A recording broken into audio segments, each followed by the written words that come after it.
the Galio meta.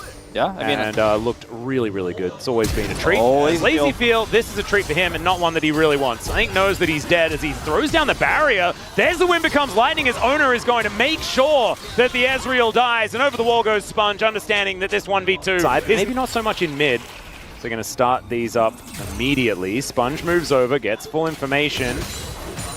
All right, there's the weave as well. Andal flashing over, looking for Keria. Hasn't pressed that W just yet, as there it is.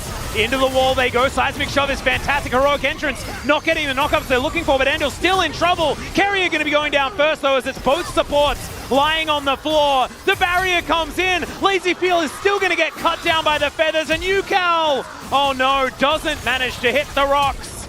As the flash goes forward, the Justice Punch comes in, and oh, that was actually really cute. There from Yucal as well. Does have to flash. We were able to see that like right away. But it was weird, like, because you can't cancel Justice Punch, right? Like, so as soon as you're starting to do that, like something had to stop him. Well, but I was sure the rocks weren't there. Yeah, I thought he just went into the wall. With the fact that they managed to grab that dragon, nothing yet on the board for DRX.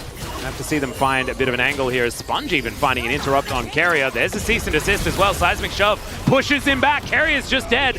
Heroic entrance might be heroic, but it is not going to save that Rakan. This is the DRX. Very happy with that prize they pick up here. Kill goes over to Sponge. 2 assists to Yucal already this game, and see what else he can get done. Is Lazy Feel may be in danger? He might. There is some shock blast coming up. Okay. Really looking forward to seeing how he's going to pilot this champ. He's already had one good fight as well, Doran. Yeah, Rich going to be like fine in the ultimate. Immediately onto Doran here, and oh, Sponge. Perfect positioning once again. Continues charging, but that's a great flash from Doran. Able to get that hammer blow back as well, and that one. So only one objective to be taken here by DRX. Critically gets that one without the smite, so has another opportunity to grab an additional. Yeah. Andal is level 6, did manage to make it there as the wall comes through. They're looking for Gumayusi. They will be giving away a few of these grubs, but Gumayusi is going to die. Does have to use all of the summoner spells, as Yucal could almost just die here, and Gumayusi will survive. T1 take there. And they ended up giving up the grubs as well. Now Rich is isolated. Sponge comes over, does have ult flash. Yeah, let's see whether they can deny this first turret, because that'll mean feats of strength going over to T1. Faker. Let's see it. Okay, there is the public execution, and Doran will be going down first. Oh, they take their time! They take too long! And he's able to get the kill onto Rich. Sponge versus Faker here. I think it's probably still pretty good for Faker, despite the fact that he is Galio, not necessarily good at dealing with physical damage, but you know, he's just able to walk it off. Okay, well that ended up being pretty bizarre. The first turret as well, which would be feats for them. Yep, that's they won't get it. Strength. So T1 will be able to collect that one for themselves. And it's just going kind of like to protect the president. Faker with a lot of utility. Owner on a champion that can just brawl with you early on in the game. And in this composition, Doran by Rich doesn't quite connect. And now Doran's going to grab this turret as well. And man, T1 snowballing this gold lead. Yeah, almost towards the burn urn, perhaps. Unless he does go for, you know, something else, could be a little bit more of a battle Galio, but that is going to be second dragon for T1. Ocean Soul this game, as Lazy Feel trying to dash forward, make things happen. Muramana not quite done just yet. T1 have gotten basically everything but that first dragon. And they're looking for more here. Yep, Owner going in. Oh, the Seismic Shove is gorgeous, but he does have that Crescent Guard. They're trying to block these dashes. The Xin Zhao goes down as Rich zoning Gumayusi out of this fight. Sponge just getting the heck out of there. Red buff will be secured here by Doran, but he might die for it. That could be a little bit of a problem. Faker able to make his way out as there's a public execution this time onto Faker, but he creates the distance he's looking for. Featherstorm comes through from Gumayusi. He's still at full health as the heroic entrance once again not finding a lot of value. Decent knockup. Faker is likely to go down, but he trades for Sponge. Yucal's over the wall. The Seismic Shove onto Doran. He finds the big rock. Keria, is he able to get out? The battle dance says absolutely, because he just dashes all over the place, and they don't have infinite rocks. They don't have the most steadfast presence, but they do have Rich. And let's see whether he can grab a double here. The grand entrance is decent. Seismic Shove misses. And oh my god, they had like 20 health between them. I mean, Guma held his flash until the very, very end. Oh, true shot barrage. Oh, it gets him.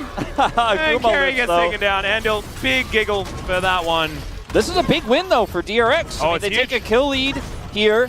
The gold lead is thinned out significantly. They're only 2,000 behind. That'll get even smaller once this gets one taunt, but the rest of his team is already on his way out. I know, we have more. Oh dear, Gumayusi's dead. There it is. That is the cease and desist plus the seismic shove combo that we've seen. So teleport up and available. The heroic entrance also not there as teleport coming in towards his top side. And Rich is going to join, looking to try and get rid of Doran. There is still an outer turret up there. So he does have a bastion of safety he can head towards, and Ona could make this interesting. Keeper's Verdict comes down, as there is the public execution. DRX looking to dive on top of the jungler, but Sponge is already down. Meanwhile, there's a battle on multiple fronts. Doran and Carrier looking like they're almost winning as LazyFeel wants to take down Doran, and he will be able to get there. In the meantime, Rich is limping away from the battle, and Ona says absolutely not. And then Andil can do absolutely nothing. Gumayusi, he'll turn up extraordinarily late, probably just to help his team grab this Arakan buff. LazyFeel is in no man's land as well. Looking for some damage here onto Guma, but I think his fate is sealed. Yeah, let's see whether LazyFeel can make this interesting. Arakan is on his team at the moment as LazyFeel. Oh man, I got so excited that something could almost happen. Yeah, a little bit interesting. Yeah. Gumayusi pressed barrier, so I guess he got that. Well, I mean, now he's done enough damage here to where they can't really Otacon safely, and they're going to have to back, so it is significant. I mean, what's the result of this? Well, the result of this is Otacon got real mad. Yeah. Okay, we'll let them, he's like, there's still some wiggle room for DRX in those types of moments, but something like a Dragon where you have full control over this area is so free to take. And DRX don't have the damage just yet. I mean, their Ezreal's on 2.5 items, but they don't have the damage to crush Otacon in return. They're going to look for a dive on a Faker instead. Yeah, that was a little bit weird, that whole situation, as Sponge presses the ultimate button. Faker gets out of the turret range. True Shot Barrage is going to help aid it. And UCal not wanting to take any chances. He's going to use that ultimate just to make sure that they have as many people in the area as possible. I mean, you get Faker, you should be able to get this turret, so you get something in return for that Dragon that did go over. This took a lot of resources to do so. A lot of health bars getting low means it's tough to actually think this out. Guma's splitting. Yeah, he should be able to get this in a turret as well. Carrier is making sure that he's being as frustrating as possible as Andil finds a heroic charge. He's the only one here. Keeper's Verdict comes down. There's a public execution as, of course, Ambessa can show up at a moment's notice. Doran is just so tanky, though. He gets over the wall. No one's dead quite yet, but Gumayusi is now going to turn up, and now it's Ona's turn. Oh, he gets pushed into the seismic shot, but it doesn't matter. He is so tanky, it is absurd. And Doran is still raining these shock blasts forward. I mean, tank Jace is so frustrating, man. I guess it's just a trick, man. It seems like you can kill Jace because you're used to killing Jace all the time, but you can't kill him. He used to be tank. Well, he's not that tanky, I guess. If Richard comes and kills him when he's on like 0 health. That's a lot of value from that Featherstorm as the True Shot Barrage sails by. Sponge in the back of this pit right now. Another opportunity for UCal as the fists are doing the talking for Sponge here at this stage. Not enough dashes there, unfortunately, for Rich, who will just get pummeled by this Galio, and this game has devolved. Yeah, I mean, too bad this didn't happen just a few minutes ago, you know, like maybe like 11 minutes ago, we could have maybe had Ruinous. How long we're going to go into this replay? Stuff is happening live, but Guma actually gets so much value out of his ultimate, but then ultimately still goes down. Okay. All right, Gumayusi once again trying to get some value out of some stuff. Triple seismic shove, and down goes the Xayah, and it's a free ticket back to the base to spend some of that money for Sponge. Speaking of the winds of war, but a little bit late. The battle is kind of over. Now Baron is up and available. I don't know, a bit private. Yeah, I mean, they're just feeling like because they have these reses, they're going to be able to take out Baron. Still fairly greedy here from DRX. Yeah, a few things on cooldown now as Carrier is trying to battle dance around this fight.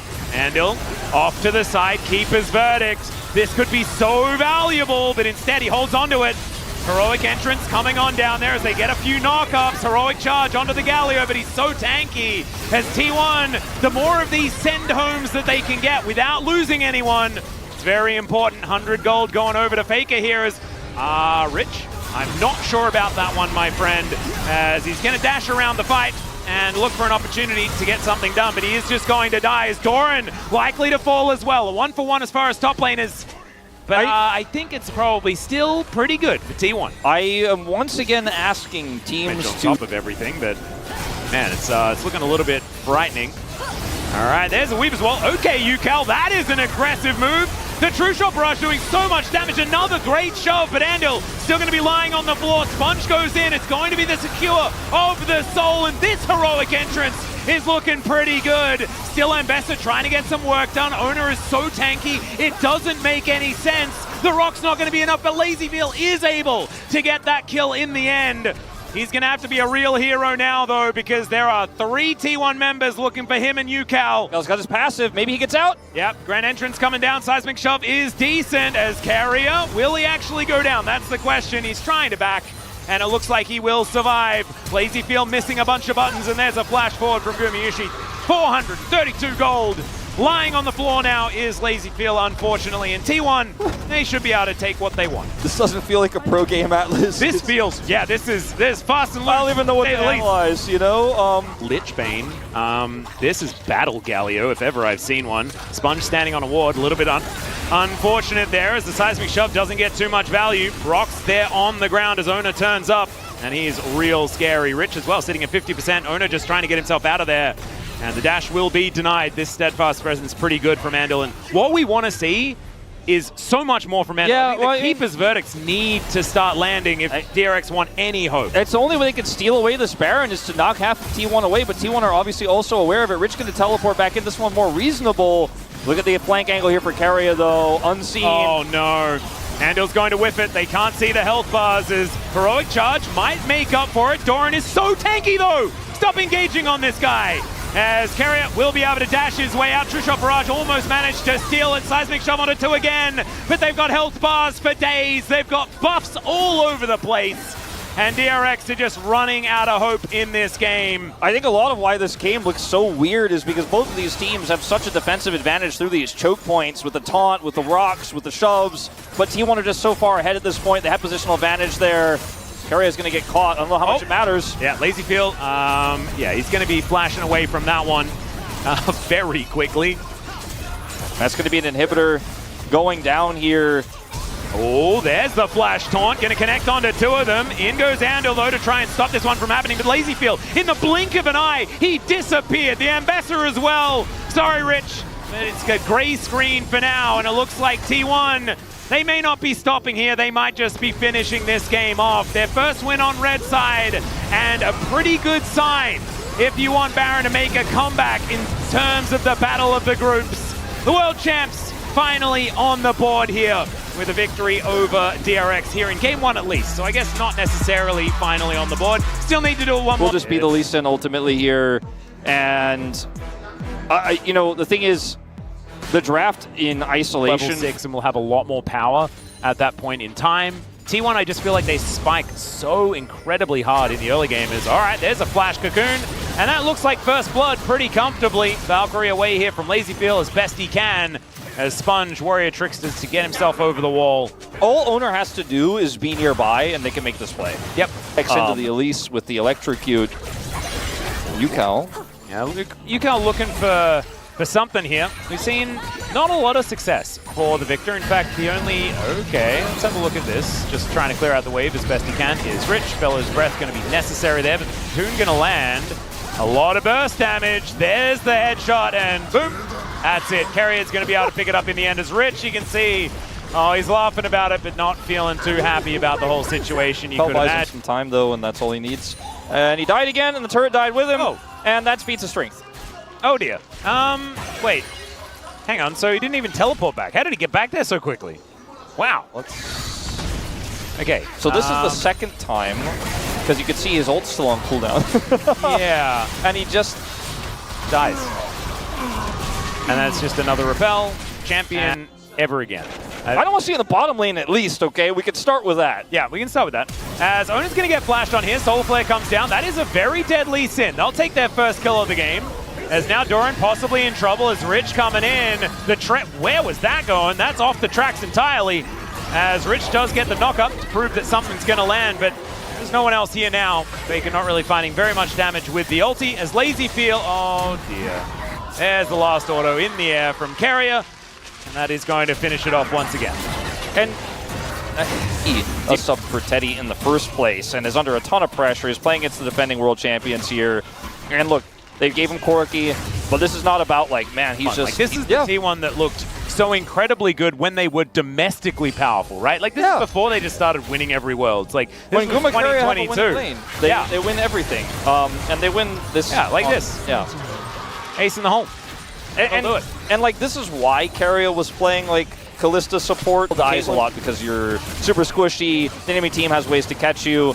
But when you have full vision control and full map control and a massive lead like this, you know, Carrier just walks around the map and decides who dies. And that's what's happening. He's 100% KP, he and Guma. Yep, the kill squad. Hope to win a fight in an even game state, which we're not in. But, I mean, this is just going to be T1 getting everything they want. This turret is next on the list. Yep. UCal going to tank the ace in the hole. Not too happy about that one either. But maybe they just pick it away from him and he doesn't get to play it. Because, remember, they first picked this over the Aurora.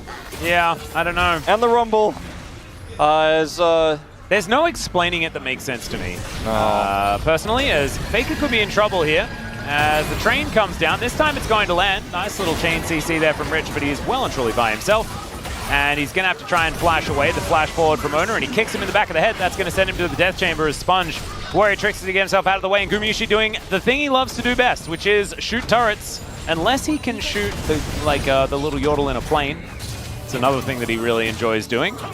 Yeah, he likes to get money and then use it to buy items and then kill people with it. But also killing turrets, like you said, he is a big enjoyer of that. Faker may be in trouble really for real this time, maybe? Yeah. He's not going to be able to make that flash work, as Owner is like, yeah, you're on your own, buddy. Owner's like, nah, sorry, man, that's nothing I can do. Faker for in a turret, though, Wolf. That's their due diligence to check, you know, behind them there, that brush in this case. Small victory. That's the support, by the way, versus the jungler. Carrier just half-healthing him with his Storm Surge. I thought the Ornn was the support in this game for DRX. Yeah. Or wait, maybe it's the Wukong, or maybe it's the... It could honestly be any of them at this stage. Yeah. This is a rough one, man. This is our first, like, real stomp, like... Oh! Doran's another dead! There we go. UCal collects the second. That's three. Three of these picks they've gotten where T1 just caught with their pants. The tier, and, Ornament's coming in, Wolf. The tier will finish stacking. True. Like, you know, earlier I wasn't sure, but I think I can confidently say he's going to finish his Muramana. And look, the slingshot will turn into a long-range gun. Yes. We'll have a third item. Oh, don't. Whoa. They made the gold graph a little bit bigger. If you couldn't see see it earlier, now you can really see it in all its glory. The might Caitlyn of Guma situation is looking pretty Caitlyn-y at this stage. You know, this is one of the first times, too, for voting for player of the match where it gets really tricky for me. Because you had a really dominant performance from Owner and Doran in game one, but like it's kind of the Guma Carrier show in this one. It's very split. I think I'm probably still on the Owner train. I think I am, too, to be honest with you, because he's had a good game here, even though it's been kind of quiet. Yeah. I feel like this is the type of series where you kind of, okay. Maybe it's not Carrier. Carrier is going to die, but Lazyfield is in a lot of trouble. Still gets himself to relative safety. Gumayusi now in trouble. UCal comes over. Oh, DRX, have you found an angle to get back in? Owner says no. The equalizer, not exactly the highest of value, but UCal's the president. They have to keep that guy alive. He is all of the damage here for DRX. The Sponge diving towards Faker, trying to make me into a liar here as he is able to slam down with damage himself.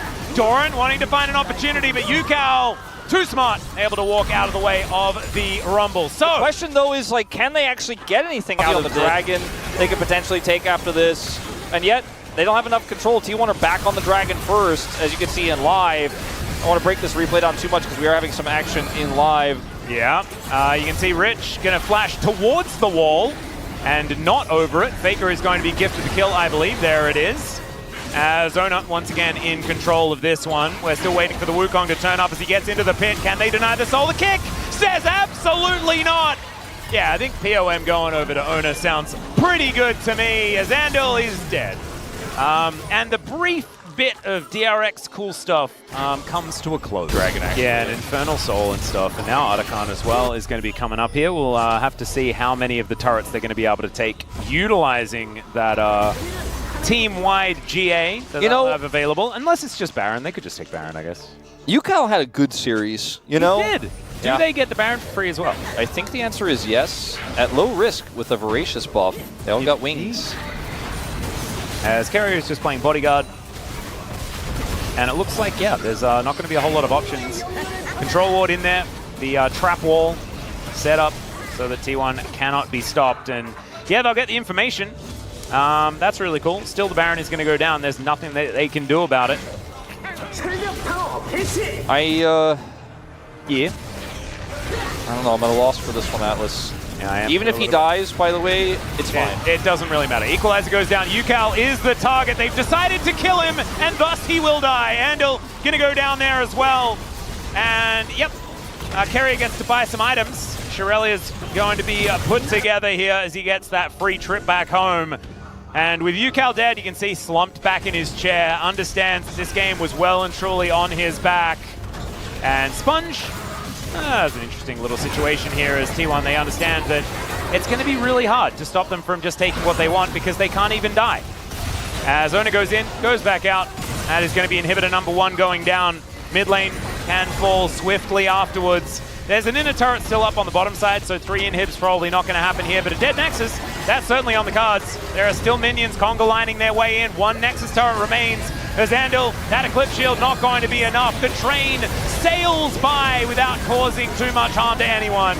And Yukal, I think, just going to park himself on the fountain because there's nothing he can do to stop the onslaught of T1. A 2-0. And Baron doubles the amount of kills their group has been able to pick up because the world champs have been able to get there here in their second time of asking.